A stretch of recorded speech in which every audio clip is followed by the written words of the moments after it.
लेकिन हमारी जानकारी के अनुसार अभी हाल में ही जो आपके ऊपर आरोप लगा है 25 लाख रुपए, देखिए बार बार मैं आपसे पूछना चाह रहा हूं मुखलाल जी थोड़ा सा, लेकिन इन दिनों लगातार मुखलाल जी विवादित रह रहे हैं धन उगाही को लेकर के। मैं ऐसा कुछ पत्रकार मेरे पास आए थे कि ये बाबू सहेली में पोस्टेड है, कुछ लोगों के साथ मिलकर कुछ षड्यंत्रकारी ये समझ नहीं पाए, उनके साथ मिलके ये घटनाक्रम हो रहा है। वो तो डीआईएस को भी लिख रहे हैं, मुझको भी लिख रहे हैं। लंबे अरसे से राजनीति करने के बाद हर व्यक्ति की तमन्ना होती है कि वो विधायक का चुनाव लड़े, तो लोगों को लगता है कि कहीं इसको टिकट न मिल जाए, हमारा पत्ता कट जाए। आपके हिसाब से कितनी संपत्ति उन्होंने ऐसे भाई मैं फिर आज हमारे साथ हैं जनपद फतेहपुर के निवर्तमान जिला अध्यक्ष रहे मुखलाल जी। आज कई विषयों पर चर्चा करेंगे आपसे, लेकिन इन दिनों लगातार मुखलाल जी विवादित रह रहे हैं। कभी किसी मंच से कोई बात बोलने को लेकर के और कभी धन उगाही को लेकर के। इन सब मुद्दों पर चर्चा होगी, क्या कुछ मामला है इन सब पर चर्चा करते हैं। लेकिन सबसे पहले मैं मुखलाल जी से पूछना चाहूँगा उनके व्यक्तिगत जीवन के बारे में कि क्या है व्यक्तिगत जीवन आपका, कितने भाई हैं, कितनी बहन हैं और क्या क्या परिवार है आपका। धन्यवाद आदरणीय सुशील जी का। मेरा राजनीतिक जीवन सन 88 से चालू है। बहुत छोटे से परिवार में जन्म लिया है। 4 भाई हैं, बहन कोई है नहीं। पिताजी छोटी सी नौकरी करते थे।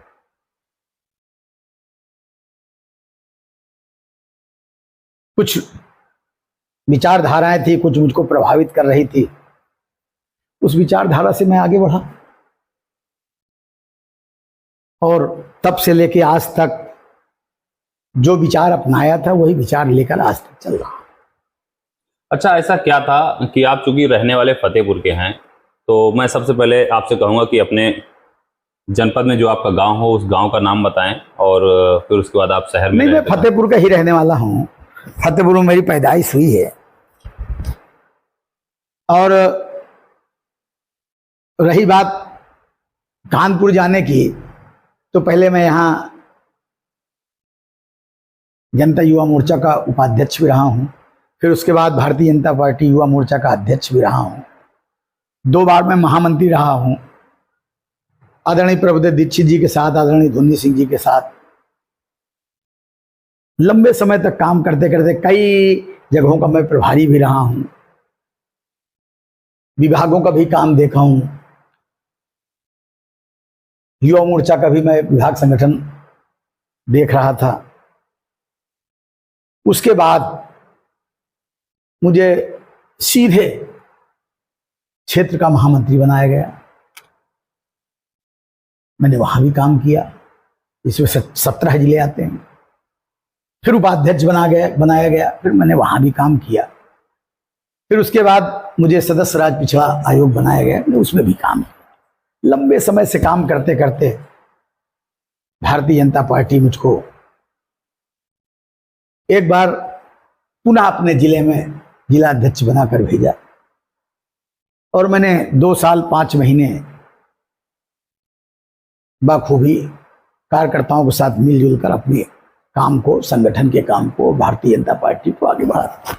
आपने जिलाध्यक्ष के लिए फतेहपुर को ही क्यों चुना? ये मेरा जनपद था, गृह जनपद था।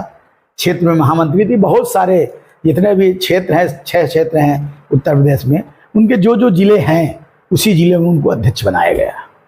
मुझे भी बना दिया गया। अच्छा, जिलाध्यक्ष रहते हुए आपने ऐसा यहाँ क्या क्या किया जो अन्य जिलाध्यक्षों ने नहीं किया? देखिए, ये बात सुशील जी नहीं है, अन्य जिलाध्यक्षों ने भी काम किया, सभी लोगों ने काम किया। सबका काम करने का तरीका अलग अलग है। कोई किस तरह करता है, कोई किस तरह करता है। मेरे मन में थोड़ा सनातनी प्रेम ज्यादा है, उनके मन में भी होगा, लेकिन वो करने का ढंग है। मुझे ऐसा लगा कि 300 वर्ष पुराने हमारे तामेश्वर मंदिर है, वहां उसके पीछे, उसके अगल बगल कुछ चीजें ऐसी थी जो हम लोगों के मन में ठेस पहुंचाया करती। हम लोगों ने सबसे बात किया और उस जगह को खाली कराया, और जिस जगह को खाली कराया उसके बदले उनको एक जगह दी भी गई है। इस बात को वह लोग नहीं समझते। अगर 1 बीघे थी तो हमने उनको 3.5 बीघे दिया। और ये भाव ये नहीं है, हम चाहते हैं कि कहीं भी कोई मंदिर है तो उसके पीछे कोई अन्य समुदाय की ना हो तो ज्यादा बेहतर है, सबका अलग अलग रहे। अगर हमारे पुरखे कुछ गलत कर गए हैं तो उस परंपरा को, या मान लीजिए उनसे भूल हुई है, तब वो मानवता प्रेम चल रहा था, आज अगर थोड़ी सी कटुता आई है तो क्यों ना हम उससे पहले उसको दूर कर लें। इसलिए उस जगह को मैंने चुना और सब लोगों के सहयोग से पूरी कोशिश की, और कोशिश करने के बाद उसको साफ सुथरा कराया और खाली कराया। एक था नंदी चौराहा जो काफी विवादों में घिरा हुआ था। वहां कर्पूरी ठाकुर की मूर्ति कोई कह रहा था लगेगी, कोई कह रहा था परशुराम जी की लगेगी, कोई कह रहा था नंदी जी की लगेगी। काफी विवाद चला। जब मैं जिला अध्यक्ष बन के आया तो मैंने सब लोगों को बैठाला और मैंने नंदी सबको समझाया। मैंने कहा भगवान शिव का मंदिर है तो नंदी को यहीं बैठना चाहिए। सब लोग उसमें सहमति हुए, वो नंदी चौराहा से नंदी बैठाएगी। वो एक विवाद हल किया गया। उसके बाद कर्पूरी ठाकुर वाला मामला आया तो मैंने डाक बंगले के सामने सभी लोगों की सहमति से वो जगह के चुनाव किया और उनको बैठाला। ये भी विवाद खत्म किया। क्या नहीं लगता आपको कि जो आपने जैसा कहा कि तामेश्वर मंदिर की भूमि जो आसपास थी अन्य लोगों को नहीं रहना चाहिए, तो एक विवाद मैंने खत्म किया, तो ऐसा तो नहीं कि विवादों में जो घिरे रहते हैं आप, तो उसके पीछे का यही कारण हो? नहीं, देखिए सोच सबकी अलग अलग है। मेरे मन में यह है कि क्यों ऐसे विवाद हों। हम उतनी जगह उनको दूसरी जगह दिए दे रहे हैं। अगर हमारा कहीं उनके पीछे ऐसा है तो वो लोग भी कर सकते हैं। मैंने तो नहीं कहा, लेकिन हम सनातन के लोग कभी ऐसा किया ही नहीं है, इसलिए और वो बड़े प्रेम से निपट गए, कोई ऐसी बात नहीं हुई। अच्छा, आपके जिलाध्यक्ष रहते हुए आपके ऊपर 50 लाख रुपए लेने का आरोप लगा था किसी पद को देने के लिए, इस पर आप क्या कहेंगे? देखो क्या है सुशील जी, मैं उस श्रेणी में आता नहीं हूं। मैं आता नहीं हूं कैसे? और मैं उनको यह पद दिला सकता था। और जो यह आरोप लगा रहे थे वो प्रदेश के युवा मोर्चा के उपाध्यक्ष रहे हैं, तो ये कल्पना से परे बात थी। और वो साक्ष्य मैंने जो भी बात आई थी वो तो प्रदेश ने मांगा था, वो मैंने वो दे दिया था। तो ऐसा कौन सा पद था जो प्रदेश उपाध्यक्ष रहते हुए भी और वो चाह रहे थे, जिसके लिए आपको 50 लाख रुपए का आरोप लगा? मैंने क्या कहा, कुछ षड्यंत्रकारी मेरी बढ़ती हुई ताकत को, मेरी बढ़ती हुई लोकप्रियता को हजम नहीं कर पा रहे थे। और जो विषय आया इस तरह के, वो मैंने प्रदेश को रख दिया। प्रदेश ने उसमें निर्णय लिया था, वो बंद कर दिया गया था, कोई ऐसी बात नहीं।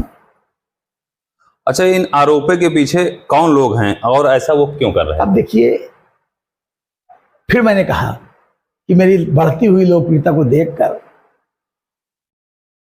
लोग ऐसे षड्यंत्र कर रहे हैं कि ये स्थापित ना होने पावे, क्योंकि मेरा 10 साल का जो बीच का गैप था, उनको लगता है कि ये बाहर ही रहे हैं। ऐसी प्रक्रिया को अपनाते हुए षड्यंत्र करते चले आ रहे हैं। वो आज भी करते चले आ रहे हैं, वो उनका काम है। मैं अपना काम करता रहूंगा और देखूंगा, जब तक चलता है चलता रहेगा।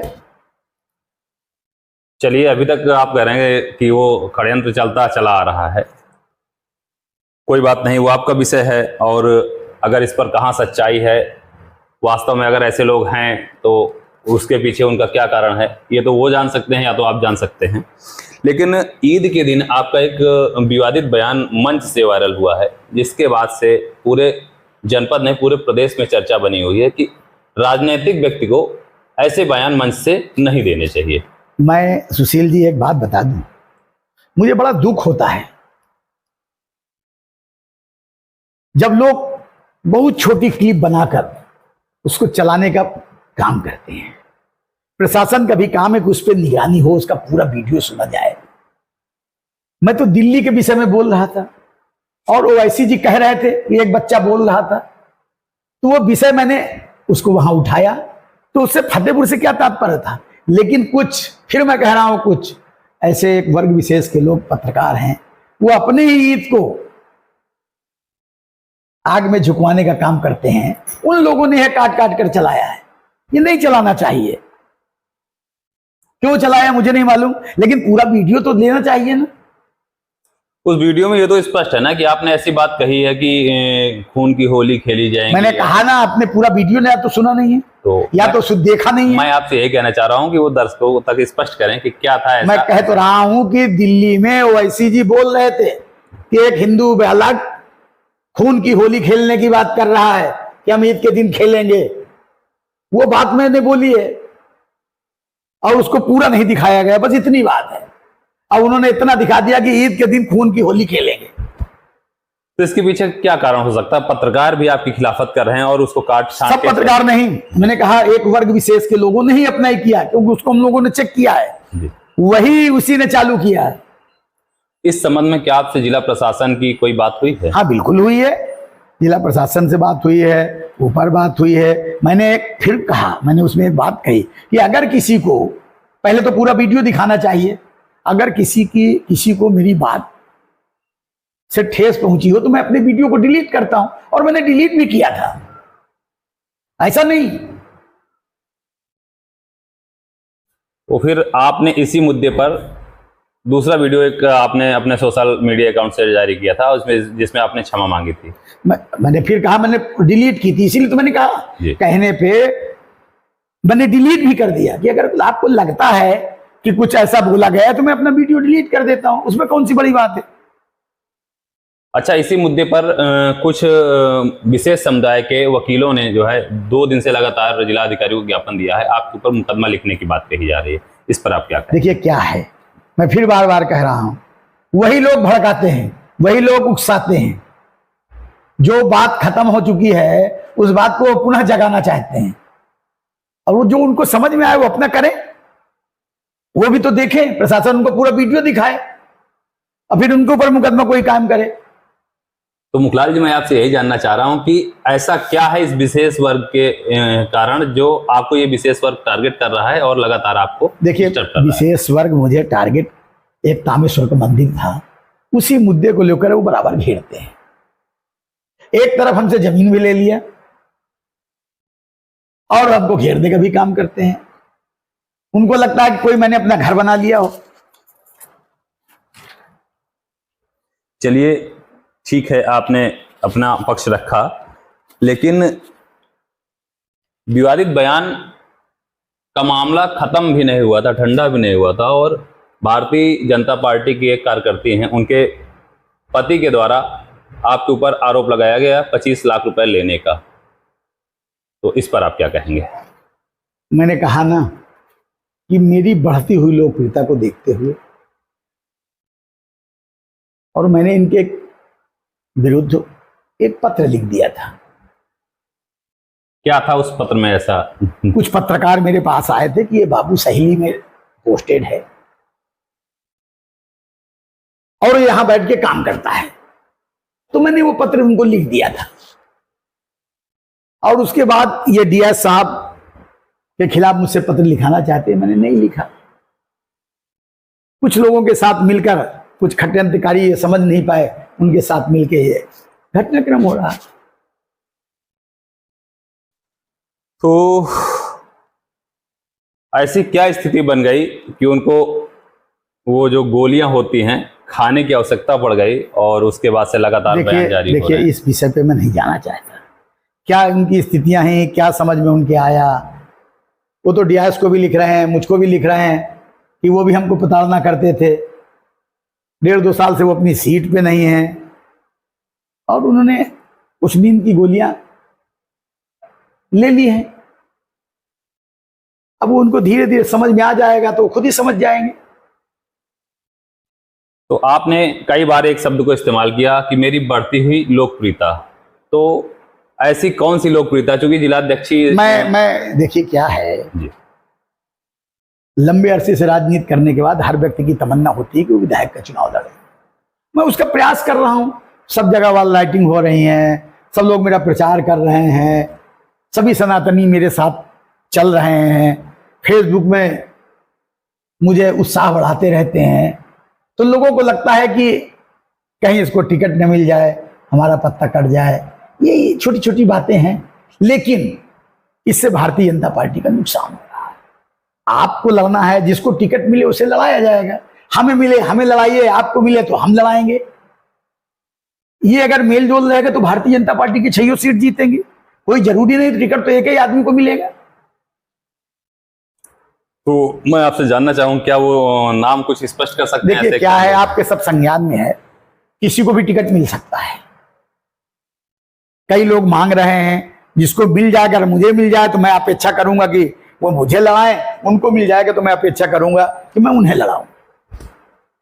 चलिए, बड़ी अच्छी बात है। एक चीज और आपसे मैं जानना चाहूंगा कि ये जो आरोप आपका 25 लाख का लगा है आपके ऊपर, उस व्यक्ति के लिए आपने एक सोशल मीडिया अकाउंट पे आपने जो है वीडियो वायरल किया, जिसमें आपने कई सारे आरोप उसी व्यक्ति के ऊपर लगाए हैं जिन्होंने आपके ऊपर 25 लाख का आरोप लगाया। देखिए क्या है, मैंने फिर कहा ना जी कि जब कोई किसी के ऊपर आरोप लगाता है तो प्रत्यारोप लगाता है, एक दूसरे का जवाब जाता है, नहीं जाता। नहीं, उसमें बहुत सारे आपने आरोप लगाए हैं उनके ऊपर कि संपत्ति कहाँ से। नहीं देखिए, मैं क्या कह रहा हूँ, उसके पहले प्रेस उनसे पूछ रही, तो मैं भी वही सवाल कर रहा हूँ। प्रेस वाले भी तो उनसे पूछ रहे हैं जी। तो जो प्रेस पूछ रही मैं भी वही जवाब दे रहा हूँ। नहीं, तो मैं आपसे जानना चाह रहा हूँ, कहाँ ऐसी संपत्तियां उन्होंने बना ली जो आप अब ये आपका विषय है उनसे पूछने का। आपके ही प्रेस वाले कह रहे हैं, जो प्रेस के पहले वीडियोज हैं आप देख लीजिए, चाहे भारत समाचार का हो चाहे जिसका हो, वह लोग कह रहे हैं। मैं थोड़ी कह रहा हूं, मैं तो उस वीडियो के आधार पे बोल रहा हूं। अब आप बात करिए उनसे कि क्या है सही, क्या सच्चाई है। आपके हिसाब से कितनी संपत्ति उन्होंने ऐसी भाई मैं फिर वही बात आप कह रहे हो। मैंने कह रहा था आप उस समाचारों को उठाइए ना जो डाले गए सोशल मीडिया में, आप उनको क्यों नहीं उठाते, उनसे देखिए। मैं तो जो वीडियो आया मैं उसी पे तो टिप्पणी कर रहा हूं। मुखलाल जी, मैं यहाँ किसी मीडिया का या किसी अन्य विषय पे चर्चा नहीं कर रहा हूँ। मैं आरोप जो वीडियो चल रहे हैं मैंने उन्हीं को उठाकर लगाया है। मेरी बात को फिर समझो आप जी। जो आपके भाई के लोगों के, जो हमारे पत्रकार लोग हैं, जो लोगों ने वीडियो चलाया है, जो चैनलों ने चलाया, मैंने उसी की टिप्पणी की है। उसके आधार पर आपने आरोप लगाया। हाँ। चलिए, बड़ी अच्छी बात है। तो बहुत लोग चुनाव लड़ते हैं, हर चुनाव की तैयारी लोग करते रहते हैं। उसी क्रम में आप भी, जैसा कि आपने बताया कि विधानसभा की तैयारी कर रहे हैं, लेकिन आप ही विवादित हो रहे हैं, ऐसा क्यों? मैं विवादित नहीं हो रहा जी। लोग विवादित करना चाहते हैं मेरी बढ़ती लोकप्रियता को देख के। कारण यह है कि मैं फिर कह रहा हूं, मैं कौन अपने को विवादित होना चाहेगा, लेकिन मुझको लोग घेरने का काम कर रहे हैं कि इसको घेर लो, ये चुनाव न लड़ पाए, किसी न किसी उसमें फंसा दिया जाए तो यह चुनाव न लड़ पाए। बस ये इतनी सी बात है। लेकिन मैं पुनः उन लोगों से कहूंगा जो लोग भी इस तरह का कर रहे हैं, भारतीय जनता पार्टी को छिन्न भिन्न न करें। जिसको टिकट मिले उसको लड़ाया जाए। उनको मिलता है तो मैं लड़ाऊंगा, मुझे मिलेगा तो वो लोग लड़ाएंगे, लेकिन और भारतीय जनता पार्टी की छवि को न खराब करें। तो अगर, जैसा कि आप कह रहे हैं कि अगर अन्य किसी को टिकट मिलता है और आपको नहीं मिलता है, तो क्या आप उनका समर्थन? बिल्कुल करेंगे। मैं भारतीय जनता पार्टी का कार्यकर्ता हूं, क्यों नहीं करेंगे भाई। और मैं अपेक्षा करता हूं कि अगर मुझे मिले तो मैं भी उनसे यही अपेक्षा करूंगा कि मुझे भी लड़ाएं। तो क्या कोई विशेष विधानसभा है आप? हाँ, विधानसभा तो मेरी फतेहपुर है। मैं फतेहपुर ही लड़ना चाहता हूं, और फिर जो नेतृत्व तय करेगा उस पर स्वीकार करेंगे, या जो भी नेतृत्व से कहेगा वही करूंगा। टिकट देगा तो लड़ूंगा, टिकट नहीं देगा तो नहीं लड़ूंगा।